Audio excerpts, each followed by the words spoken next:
Panjali. Om Swastiastu. Halo semuanya. Jadi di sini kami akan memaparkan materi mengenai Desa Ubud. Sebelum itu kami akan memperkenalkan diri. Silakan disimak. Halo, perkenalkan nama saya Gusti Ing Cempaka Dewi Maharani, nomor absen 6 dari kelas 12 D1. Perkenalkan nama saya Nika Daiti Saryadi. Saya, Neladeka Sinta Dewi, absen 33 dari kelas 12 D1.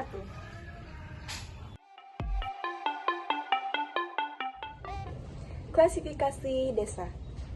Meskipun Ubud dikatakan sudah memasuki ke tahap desa swasembada, tetapi Ubud masih termasuk ke dalam desa swakarya, yakni desa peralihan atau transisi dari desa swadaya menuju ke desa swasembada. Hal ini juga diperkuat karena Ubud masih memegang teguh tradisinya meskipun sudah mengalami perkembangan teknologi. Selain hal yang disampaikan tadi, banyak ciri-ciri yang memperkuat Ubud sebagai desa swakarya, antara lain 1. Telah memiliki tingkat perekonomian, pendidikan, jalur lalu lintas, dan prasarana lain. Yang kedua, sudah memulai mempergunakan alat-alat dan teknologi. Yang ketiga, taraf hidup masyarakat sudah mulai meningkat. Dan yang terakhir yaitu mata pencaharian tidak hanya mengandalkan sektor agraris tetapi sudah beragam. Selanjutnya adalah struktur ruang desa Ubud. Desa Ubud terkenal dengan tata ruang desa yang mencerminkan keseimbangan antara alam, manusia, dan spiritualitas yang berakar pada konsep tradisional Bali. Berikut adalah elemen-elemen utama dari struktur ruang di Desa Ubud. Yang pertama ada kawasan permukiman. Permukiman Desa Ubud terbagi menjadi beberapa banjar atau komunitas adat, yaitu ada Ubud Kelod, Ubud Tengah, Ubud Kaje, Sambahan, Taman Kaje, Taman Kelod, yang merupakan unit sosial dan kultural terkecil dalam masyarakat Bali. Yang kedua ada rumah adat, puri, dan rumah tradisional. Rumah-rumah di Ubud sering kali mengikuti arsitektur Bali tradisional dengan halaman terbuka atau natah yang menghubungkan berbagai bangunan dalam satu komplek. Yang ketiga, kawasan suci, pura, pura desa, dan pura Kayangan 3. Pura-pura ini merupakan pusat spiritual bagi masyarakat Ubud, tempat dilaksanakannya berbagai upacara adat dan keagamaan. Yang keempat, ada kawasan ekonomi dan pariwisata. Pasar tradisional dan toko seni. Pasar seni Ubud dan berbagai galeri seni menjadi pusat ekonomi di mana masyarakat lokal menjual hasil kerajinan, karya seni, dan produk budaya lainnya. Yang kelima, kawasan pariwisata. Struktur ruang Ubud juga dipengaruhi oleh sektor pariwisata dengan banyaknya hotel, villa, restoran, dan tersebar di sekitar pusat desa dan kawasan alam sekitarnya.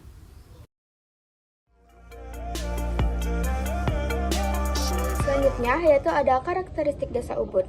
Desa Ubud memiliki karakteristik yang khas yang dilihat dari aspek lingkungan hidupnya yang mencerminkan keseimbangan antara alam, budaya, dan kehidupan masyarakat. Karakteristik Desa Ubud dapat dilihat dari wilayah Desa Ubud masih memiliki wilayah yang asri, adanya tempat-tempat wisata, memiliki kebudayaan yang kental, dan memiliki ketergantungan terhadap adanya turis. Potensi desa. Adapun potensi desa yang bisa kita lihat dari dua aspek, yakni aspek kondisi fisik dan aspek kondisi sosial. Dari kondisi fisik, Ubud memiliki karakteristik di bidang pariwisata, yakni kita lihat dari banyaknya villa dan restoran di seputaran Ubud. Selanjutnya, adapun kondisi sosial, Ubud sangat kental dengan kondisi sosial budayanya yang kita lihat dari adanya seni pertunjukan di seputaran daerah Ubud yang mengembangkan potensi dari wilayah Ubud itu tersendiri. Materi 4. Ubud salah satu objek wisata primadona di Pulau Bali, yang lebih dikenal sebagai sebuah desa seni. Di samping kesenian yang telah menjadi daya tariknya, ternyata Ubud juga memiliki potensi keindahan alam, seni ukir, tradisi, dan seni. Selanjutnya, ada pola pemukiman desa Ubud.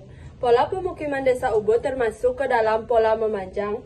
Pola memanjang adalah daerah yang cenderung tumbuh dan berkembang mengikuti sisi jalan, sehingga terbentuk kawasan linier di sepanjang jalan utama dan lingkungan. Pola permukiman memanjang. Ciri-ciri pola permukiman desa memanjang yaitu pola pembangunan desa yang memanjang seperti berbentuk garis. Nah, garis ini menjadi sumber penghidupan atau kemudahan mobilitas dari masyarakat desa yang tinggal di daerah tersebut. Materi yang terakhir yaitu ada dampak interaksi antara desa dan kota. Interaksi antara desa adat Ubud dengan kota memiliki dampak yang signifikan pada berbagai aspek kehidupan di Ubud, seperti yang pertama yaitu ada ekonomi dan pariwisata, yang kedua yaitu ada aspek sosial dan budaya, yang ketiga yaitu ada aspek pendidikan dan teknologi, dan yang terakhir yaitu ada gaya hidup dan sosial dalam masyarakat. Dampak yang pertama yaitu pada ekonomi dan pariwisata. Ubud yang dikenal sebagai pusat seni dan budaya Bali telah menjadi tujuan wisata internasional. Interaksi dengan kota-kota besar, terutama melalui promosi pariwisata, telah membawa peningkatan jumlah wisatawan yang berdampak positif pada pendapatan masyarakat setempat. Yang kedua, sosial dan budaya. Dengan meningkatnya interaksi dengan wisatawan dan pendatang dari kota, ada pengaruh budaya asing yang masuk ke Ubud. Meskipun budaya Bali masih kuat, ada kecenderungan terjadi akulturasi atau perubahan dalam beberapa aspek kehidupan sehari-hari seperti gaya hidup, makanan, dan bahasa. Di sisi lain, interaksi ini juga mendorong masyarakat Ubud untuk lebih giat melestarikan budaya dan tradisi mereka, baik sebagai bagian dari identitas mereka maupun sebagai daya tarik wisata. Banyak festival, upacara, dan kesenian yang dipromosikan sebagai atraksi wisata. Ketiga, yaitu ada pendidikan dan teknologi. Interaksi dengan kota telah meningkatkan akses masyarakat Ubud terhadap pendidikan dan teknologi modern. Banyak anak muda di Ubud yang sekarang dapat mengenyam pendidikan tinggi di luar kota ataupun di luar negeri, yang kemudian membawa pengetahuan dan keterampilan baru kembali ke desa. Dan yang terakhir yaitu ada gaya hidup dan sosial. Banyak penduduk lokal, terutama generasi muda yang mulai mengadopsi gaya hidup modern seperti yang terlihat di kota, termasuk dalam hal hiburan dan konsumsi. Ini bisa mengakibatkan perubahan dalam nilai-nilai tradisional dan kehidupan komunitas. Peran dan struktur sosial dalam masyarakat Ubud juga mulai berubah. Misalnya, peran generasi muda dalam keluarga dan masyarakat bisa berubah karena pendidikan. Terima kasih atas perhatian kalian semua. Meskipun kami tahu tidak ada yang memperhatikan, tetapi tidak apa-apa. Kami tutup dengan Parama Santi. Om Santi Santi Santi Om.